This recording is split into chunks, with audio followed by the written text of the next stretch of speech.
Hello everyone, welcome to my channel. I hope everyone is having a wonderful day. Before starting the video, please go ahead and hit the subscribe button. And give this video a like up. I've been doing this column for 3 years now. And sometimes it's a chore to sit through WWE Raw. Not this week, when WWE packed the show with a lot of good and very little that was bad.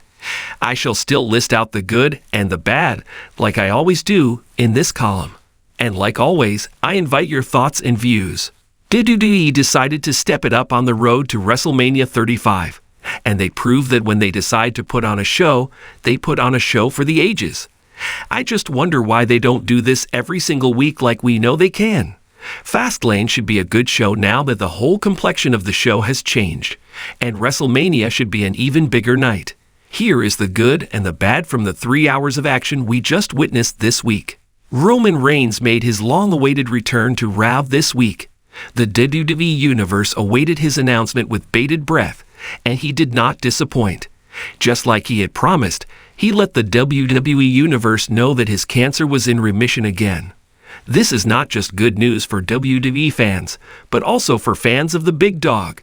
Like him or not, nobody deserves to suffer from such a dreaded illness, and I'm glad that he is back in action. When he returns to the ring is anyone's guess. In the year 2019, we all know that WWE is scripted entertainment, and therefore we long for those few rare moments that are real. This was one such moment, and I'm sure there was more than one moist eye. In another article, I have detailed why a Shield reunion may not be such a good idea. I mean, they could always come back, but whom will they feud with? There is a serious lack of contenders on Raw at this moment. Moreover, it just waters down the Universal Championship match in my honest opinion. The focus should be on Seth Rollins and Brock Lesnar, because there's very little buzz for the Universal Championship match at the moment, I feel. Reigns too should be on his own, because his own comeback is a much bigger story than any Shield reunion is. And in kayfabe, can Rollins and Reigns just forgive Dean Ambrose for betraying the trust that the three men share? They gave Rollins hell to pay for doing so, and they should act in pretty much the same manner with Dean Ambrose as well. The other big news coming out of WWE Raw this week was Batista's big return. The stars were all in attendance to commemorate Ric Flair, whom many consider to be the greatest WWE superstar in the sports entertainment business ever. Shawn Michaels, Ricky the Dragon Steamboat, Kurt Angle, and the Icon Sting all came for the big night to felicitate the legend. And while they waited for Ric Flair, they realized that something was amiss. Batista was shown backstage, taking out the Nature Boy. The seeds have been sown for a match between Batista and Triple H at WrestleMania 35, in what should be a marquee contest. How can you call this development anything but a best, considering the hype that's existed around this match from the stare down at SmackDown 1000? I would love to see how this angle develops in the days and weeks that follow. I'm all for this angle, but I would just have liked to see it happen on the blue brand. It just seems like everything of consequence happens on the red brand and not on SmackDown Live. I mean, while you have the hottest angle in women's wrestling play out on Raw, Asuka has no credible contenders at all on SmackDown Live right now. The United States Champion R-Truth has not been seen in weeks, and the United States Championship has felt unimportant ever since he won the title just a few weeks back. It would have made sense to carry out this angle on the blue brand since it pretty much began there. WWE goes to FLX later this year, and there's literally no excitement around the second brand.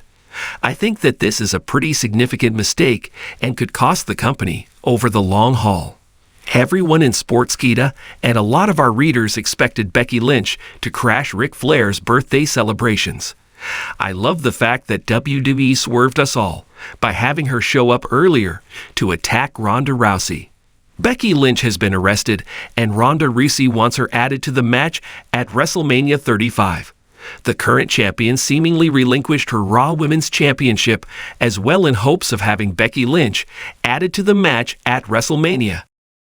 Listen, we all knew that Becky Lynch would be inserted into the match at WrestleMania, but what we didn't know was how it would be done. Having Rousey demand that Becky Lynch come back is a very nice and interesting way to make it happen, in my honest opinion. The future of the Raw Women's Championship is also a nice hook to keep the viewers engaged. I thought that the Revival and Aleister Black and Ricochet put on quite a show on WWE Raw this week. I thought it was the right decision to have the two new NXT call-ups go over the tag team champions in this case. My whole point is that this match shouldn't have happened in the first place, to be quite honest. The Revival lost their first match since winning the titles last week, and they lost again this week. Is it any wonder that they wanted to walk out of the company not long ago, and were probably rewarded with the championships to make them change their minds about the decision? It is amply clear that WWE does not take the tag team division seriously and sees them as a filler for time. I am glad that the Ascension and Heavy Machinery got TV time this week, and that has to be a plus. I mean, the B Team were tag team champions not long ago, and look at how forgotten they are right now. Even if it's a backstage segment, it's still better than not making it to TV.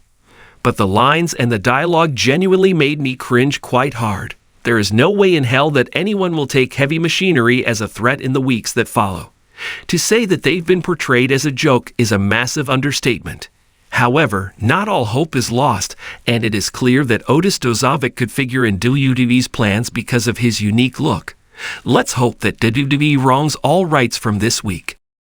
WWE Raw on February 25, 2024 was a night packed with excitement, nostalgia, and a healthy dose of drama. With the much-anticipated returns of Roman Reigns and Batista, the evening had all the makings of a memorable episode. However, as with any live show, the highs and lows of the event offered a mixed bag for fans. Let's dive into the best and worst moments of the night. The best moments. 1. The roar of the crowd. Roman Reigns' return. The night kicked off with a palpable energy as Roman Reigns made his long-awaited return. The tribal chief walked down the ramp to a thunderous ovation, and it was clear that the WWE Universe had missed him. With his signature entrance, Reigns commanded the spotlight. He delivered an impassioned promo, addressing his absence and the state of the WWE landscape. His ability to connect with the audience, both in terms of emotion and intensity, was a highlight of the evening. 2. Batista's surprise appearance. The surprises didn't stop with Reigns. Batista's unexpected return sent shockwaves through the arena. The former champion and Hollywood superstar came out swinging, challenging the current roster and setting his sights on the title. The crowd erupted as he declared, "I'm back, and I'm not here to play." This set up the potential for some exciting matchups, particularly with the likes of Drew McIntyre and Seth Rollins. Batista's charisma and larger-than-life presence reminded fans why he was a fan favorite. 3. Epic tag team match. The main event was a thrilling tag team match featuring Reigns teaming up with AJ Styles against Seth Rollins and Kevin Owens.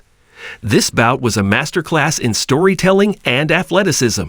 Each wrestler had their moment to shine, and the chemistry between Reigns and Styles was palpable. The match was filled with near falls, high spots, and perfectly executed maneuvers. The closing moments had fans on the edge of their seats, ultimately leading to a dramatic victory for Reigns and Styles, who celebrated in the ring to a roaring crowd. 4. Solid storylines development. The return of Reigns and Batista also sparked new rivalries. The backstage segments added depth, particularly when Reigns confronted Rollins about their past and hinted at a potential feud. Meanwhile, Batista's confrontations with McIntyre added a layer of intrigue, setting the stage for a high-stakes storyline that could unfold in the coming weeks. The worst moments. 1. Overwhelming promos. While promos are a vital part of WWE storytelling, some segments dragged on longer than necessary. A couple of repetitive exchanges backstage detracted from the overall pacing of the show. Though both Reigns and Batista delivered strong promos, some felt like they could have been more concise, allowing for a tighter, more engaging show. The risk of losing the audience's attention during lengthy dialogues was evident. 2. Misuse of talent. While the returns of Reigns and Batista were thrilling, it overshadowed the talent already on the roster. For instance, several promising young stars were relegated to the background. A match between Ricochet and Chad Gable was a showcase of their skills, but felt underappreciated amidst the buzz of the veterans' returns. It's crucial for WWE to balance nostalgia with the development of new talent, ensuring that the future stars of the company also receive the spotlight. 3. Inconsistent booking decisions. Another downside was the unclear direction of certain storylines. While Reigns and Batista's returns offered immediate excitement, the overarching narrative felt disjointed at times. For example, the ongoing feud between Finn Balor and Damian Priest seemed to stall as the spotlight shifted towards the veterans. This inconsistency left fans questioning the long-term plans for current storylines, leading to a feeling of disarray that could hinder viewer investment. 4. Over-reliance on legends. While nostalgia can be a powerful tool, the episode highlighted a potential over-reliance on past stars. The reliance on Reigns and Batista, while thrilling, raised concerns about the development of the younger roster. WWE must strike a balance between honoring its legends and fostering the growth of the next generation.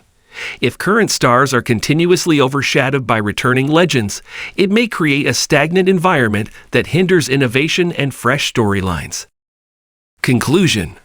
WWE Raw on February 25, 2024 was a night of extremes, where the high points of Roman Reigns and Batista's returns were met with the pitfalls of uneven pacing and inconsistent booking. The excitement generated by their appearances was undeniable, but it also served as a reminder of the delicate balance WWE must maintain between honoring its history and pushing forward with new talent. As the road to WrestleMania continues, fans are left hopeful that WWE will harness the energy from this episode to build compelling narratives, while ensuring that the spotlight shines not only on the legends but also on the promising stars of the future. With the potential for exciting matchups and storylines ahead, WWE has an opportunity to craft an unforgettable journey for its audience. Here's to the best, and hopefully less of the worst, on the horizon.